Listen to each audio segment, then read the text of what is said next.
10. Bahwa benar selanjutnya terdakwa 2 mentransfer melalui m-banking sejumlah 40 juta rupiah ke rekening saksi 17. Setelah ditransfer beberapa menit kemudian, mobil Honda Brio warna orange Nopol B2696 KZO datang dibawa oleh saudara Rohman.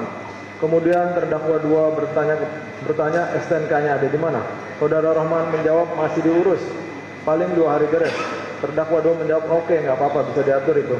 Selanjutnya setelah transaksi selesai, para terdakwa meninggalkan lokasi, di mana terdakwa 2 dan terdakwa 3 menggunakan mobil Honda Brio warna orange Nopol B2696 KZO, sedangkan terdakwa 1 membawa mobil Daihatsu Sigra warna hitam.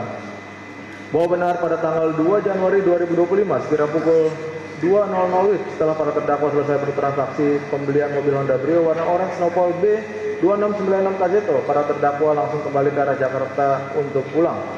12. Bahwa benar berdasarkan uraian di atas, majelis hakim menilai terdakwa 3 memiliki peran sebagai pembeli mobil Honda Brio dengan kondisi ada STNK saja tanpa BPKB atau mobil setengah untuk dipakai sendiri, yang permintaan tersebut ditujukan kepada terdakwa 2. Sedangkan terdakwa 2 memiliki peran sebagai orang yang mencarikan mobil sesuai permintaan terdakwa 3 melalui terdakwa 1. Dan terdakwa 1 memiliki peran sebagai orang yang mencarikan mobil sesuai permintaan dengan menghubungi saudara Henry yang merupakan teman tetangga desa terdakwa 1 di Lampung.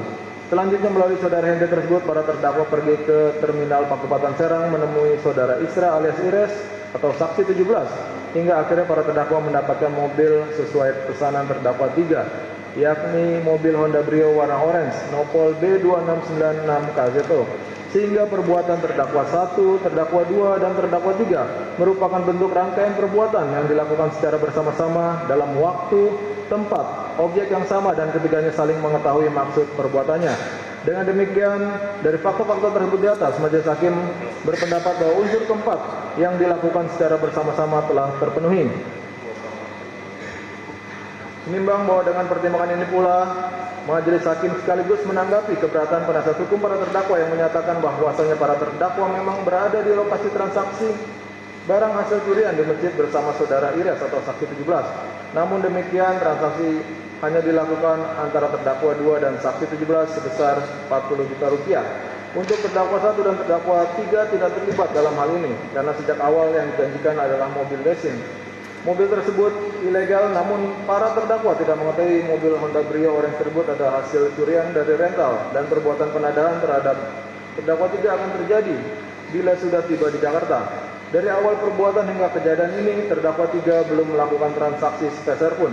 Artinya ia tidak dapat dipersalahkan atas penadahan dan turut serta, sehingga terdakwa 1 dan terdakwa 3 tidak terlibat dalam penadahan mobil Honda Brio orange sebagaimana didakwa dan dituntut oleh auditor. Karena yang melakukan transaksi adalah terdakwa 2, sebagaimana uraian penasihat hukum para terdakwa pada halaman 63 sampai dengan 64. Dengan telah terpenuhinya unsur ini, maka keberatan penasihat hukum para terdakwa ditolak dan harus dikesampingkan. Dengan demikian, majelis hakim sependapat dengan auditor militer sepanjang mengenai telah terbuktinya unsur ini. Menimbang bahwa oleh karena unsur dalam dakwaan kedua telah terpenuhi seluruhnya, maka majelis hakim berkeyakinan telah terdapat cukup bukti yang sah dan meyakinkan terdakwa 1, terdakwa 2, dan terdakwa 3 bersalah melakukan tindak pidana barang siapa membeli sesuatu benda yang sepatutnya harus diduga diperoleh dari kejahatan yang dilakukan secara bersama-sama, sebagaimana diatur dan diancam pidana dalam pasal 480 ke 1 KUHP junto pasal 55 ayat 1 ke 1 KUHP. Menimbang bahwa lebih dahulu majelis hakim akan menanggapi beberapa hal yang dikemukakan oleh auditor militer dalam tuntutan dan repliknya dengan mengemukakan pendapatnya sebagai berikut. 1. Bahwa terhadap tuntutan auditor militer yang menyatakan terdakwa 1 dan terdakwa 2 terbukti bersalah melakukan tindak pidana ke-1 primer, pembunuhan berencana yang dilakukan secara bersama-sama sebagaimana diatur dan diancam dengan pidana menurut pasal 340 KUHP junto pasal 55 ayat 1 ke 1 KUHP, dan kedua, penadahan yang dilakukan secara bersama-sama sebagaimana diatur dan diancam dengan pidana menurut pasal 480 ke 1 KUHP junto pasal 55 ayat 1 ke 1 KUHP, serta terdakwa 3 terbukti bersalah melakukan tindak pidana penadahan yang dilakukan secara bersama-sama 481 ke 1 480 ke 1 KUHP junto pasal 55 ayat 1 ke 1 KUHP. Bahwa setelah majelis hakim membuktikan dan menguraikan sendiri dalam putusan ini, maka majelis hakim menilai mengenai pembuktian auditor militer sebagaimana dalam tuntutan dan repliknya dapat diterima. Dua,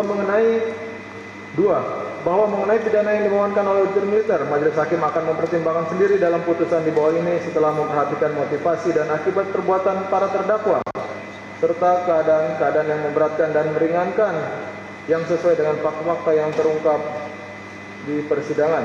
3, bahwa terhadap pengajuan restitusi dari keluarga korban meninggal dunia, almarhum Ilyas Abdurrahman dan korban luka, Saudara Ramli, terhadap para terdakwa, majelis hakim akan mempertimbangkan tersendiri dalam putusan di bawah ini. Jelajahi cara baru mendapatkan informasi. Download Metro TV Extend sekarang.